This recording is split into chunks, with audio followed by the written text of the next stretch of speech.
Jadi memperkatakan dengan apa yang saya ingin kongsikan dengan datuk-datuk, Tan Sri, tuan-tuan yang dirahmati Allah sekalian. Mudah-mudahan dengan apa yang saya kongsikan ini saya diikhlaskan oleh Allah Subhanahu Wa Taala dan semua kita ini terselamat dalam arti kata kita mendapat hidayah dan taufik, rahmat dan berkat darinya insya-Allah. Pertamanya, semua orang tahu insya-Allah PRU yang ke-15 akan berlaku dengan izin dan rahmat kasih sayangnya, mudah-mudahan tidak lama lagi. Jadi perkara besar yang saya nak bagi tahu ialah sekiranya misal kata bagi pihak bersatu yang bertanding secara berasingan, iaitu bersendirian tanpa kerjasama dan sokongan dan dokongan daripada PAS ataupun daripada UMNO. Jadi yang pertamanya, adakah kita yakin bahawa orang Melayu ni ataupun setiap parti kita ni yang merupakan satu parti yang dominan, iaitu Parti Bersatu, UMNO dan PAS ni akan memenangi pilihan raya dan mendapatkan suatu majoriti yang boleh membentuk kerajaan? Cuba kita renung dan muhasabah diri kita. Adakah begitu keadaan situasi sekarang? Dalam dunia politik atau sistem demokrasi pada hari ini, kita berdepan dengan suatu bangsa asing. Yang mana bangsa asing ini bukan sekarang, dah berpuluh-puluhan tahun. Dah lama dah. Dah berpuluhan tahun di Malaysia ini, mereka ini merupakan satu bangsa yang bijak. Semua kita orang Melayu yang beragama Islam, yang mempunyai Tuhan, yakni Allah SWT, kita mengakui bahawa bangsa ini memang cerdik. Dari segi bab ekonomi dan segala macam sudutnya, mengikut bidang mereka. Jadi kalau begitu, maknanya kita perlu sedar bahawa kita ni adalah sukar untuk memenanginya, sukar dan untuk mendapatkan suara majoriti itu adalah sukar dalam keadaan yang sekarang ni, di mana rakyat ni majoritinya sudah tidak lagi yakin dan pecah undi. Mana ada yang sokong ni sedikit, ni sokong sedikit. Jadi kita kenalah berani menyimpulkan bahawa ada kemungkinan bahawa keputusannya nanti adalah sangat-sangat mengejutkan kita dan mengecewakan kita. Jadi saya sebagai pendakwah bebas, saya sebagai motivator, atau saya sebagai penimbang tara, atau saya sebagai orang yang mempermudahkan pemudah cara kepada tuan-tuan, saya nak bagi tahu beginilah. Kalaulah Bersatu menang, alhamdulillah. Kalaulah PAS menang, kalaulah UMNO menang, alhamdulillah. Kenapa? Sebab mereka ini adalah orang yang rata-ratanya bangsa Melayu agama Islam. Mana ada lagi lah kekuatan bagi agama Islam. Walaupun semua kena telan benda ni, kena hadam perkara ni, walaupun kita Melayu, kita Islam, betapa banyaknya sebenarnya dari segi hakikatnya kita kena mengakui jauh di sudut hati kita betapa teruknya ekonomi kita, betapa sengsaranya rakyat maknanya walaupun telah diperintah oleh bangsa Melayu agama Islam. Ini yang kita dah pemerintah lama dah. Bangsa Melayu agama Islam. Adakah rakyat senang lenang? Adakah rakyat di Malaysia ni bahagia, aman, menurut SOP kehendak Islam yang sebenar? Saya rasa tidak. Semua patut mengakui begini.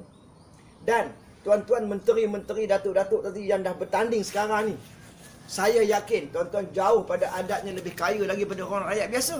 Sekarang ni tuan-tuan rasa kerana kita ni rasa boleh menang, boleh ada pengaruh lagi, boleh kita berkuasa lagi, tuan nak bertanding. Kita ambil satu rumusan pendeknya, iaitu kalau tuan-tuan menang. Tetapi saya juga nak ingatkan tuan-tuan yang sudah lupa, iaitu sebenarnya zaman sekarang ini adalah zaman kemuncak antara zaman kemuncak kejahatan, kemaksiatannya dan era kebangkitan Islam. Ini tidak boleh dilupakan. Sebab saya nak ingatkan tuan-tuan, andai kata tuan-tuan menang, dapat majoriti, boleh menjadi Perdana Menteri, alhamdulillah, dalam satu bab. Tetapi andai kata dia tidak berlaku kerana daripada 3 tadi tiada majoriti, dah berpecah. Nak lawan dengan orang Cina yang dahsyat, yang mana saya sebut terang-terang di sini, kalau seorang nak dibayar 1,000, bukan 1,000, kalau 5,000 pun dia boleh bayar untuk satu pengundi, dia boleh bayar 5,000. Kerana kita anggaplah seolah-olah bahawa mesin cetak duit itu ada di rumah mereka, dia orang boleh cetak macam tu. Gambarannya begitu. Jadi siapa kita nak lawan? Tetapi kita lupa bahawa kita ini mempunyai Allah Tuhan yang esa, yang maha-maha berkuasa. Jadi untuk mengajar orang Melayu kita yang mudah lupa, yang sudah cinta dunia, gila pangkat, pengaruh, kuasa dan sebagainya ini, maka Tuhan nak ajar kita kali yang terakhir. Bagi saya ini kali yang terakhir, tuan-tuan. Apa dia kalau kita kalah kali ini, negara kita akan dikuasai oleh bangsa asing. Orang yang bukan Islam, proksi mereka adalah Yahudi, Nasara, Amerika, orang Barat, dunia Barat. Maka kita Malaysia akan hancur. Dan inilah sebenarnya yang akan berlaku. Kerana apa, tuan-tuan? Tengok negara kita sekarang. Sama ada sudut ekonominya, politiknya. Siapa yang berani kata di antara tuan-tuan di sini, datuk-datuk di sini, bahawa Malaysia ni okey lagi, selamat lagi, hutangnya okey, semuanya okey. Dan saya ulangi balik rumusan tadi. Sekiranya tuan-tuan menang, parti tuan-tuan menang, tetapi andai kata salah, kita kena menerimanya keadaan macam ni. Jadi kerana itu, kita kena kembali kepada ajaran Islam, bukan semata-mata ajaran Islam. Semua kita mengatakan Islam, baik parti PAS, kami semua kata kami kembali kepada Quran. Tidak, sebenarnya kita kembali kepada ajaran syaitan. Kerana pecah belah itu masuk neraka. Adakah masuk neraka itu ajaran malaikat, ajaran Islam, ajaran Nabi? Tidak, itu ajaran syaitan. Nak bawa kita ke neraka, perpecahan tu. Jadi maksudnya di sini, kita tak faham sebenarnya bahawa pemerintah macam mana keadaan sekalipun, ia adalah ulil amri. Ini dari sudut pandangan bukan sekadar Islam. Islam tulen. Saya kena tambahkan perkataan tulen kerana hari ini orang yang mengaku Islam tapi dia tidak mengikut benar-benar ajaran Islam. Jadi kita kena cakap ajaran Islam tulen, iaitu ajaran yang sama dengan sebagaimana yang dibawa oleh Nabi SAW. Justru itu. Jadi sepatutnya PAS, UMNO dan Bersatu ini kita kena bersatu.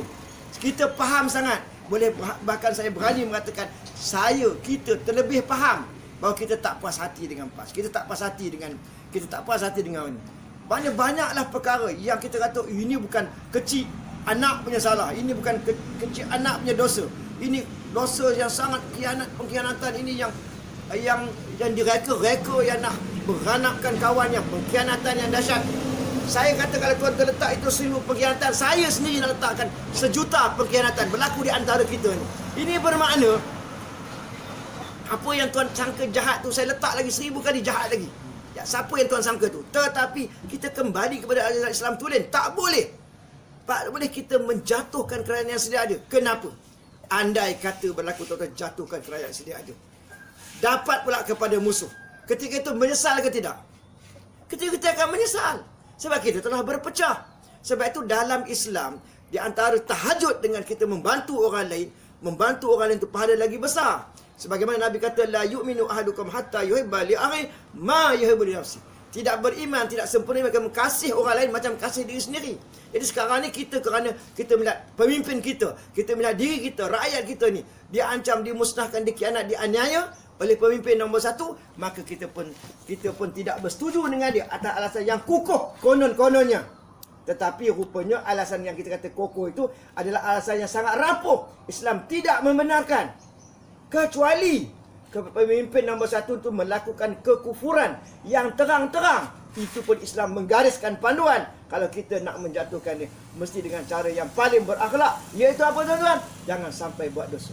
Hari ini bila kata kita kata balik. Dua-dua berdosa, dua-dua masuk neraka. Cara kita ni tak betul. Jadi balik kepada apa yang kita nak perjuangkan dalam pilihan raya yang tidak lama lagi. Ini ialah kita nak berpecah. Adakah cara itu bijak?